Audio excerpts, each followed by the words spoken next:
case leaks are usually very sketchy.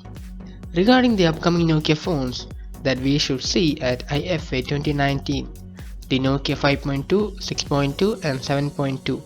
We already saw a Nokia 7.2 case leak and claims that the Nokia 6.2 and 7.2 share the same housing.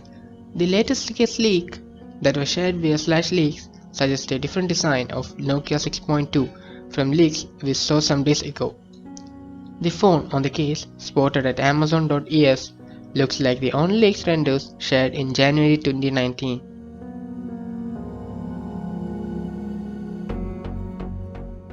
And the interesting thing is that the case claims support for wireless charging.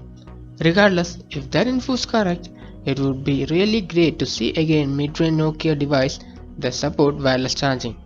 Nokia mobiles could also strengthen their accessories, offering with more wireless chargers if more devices supported that handy feature.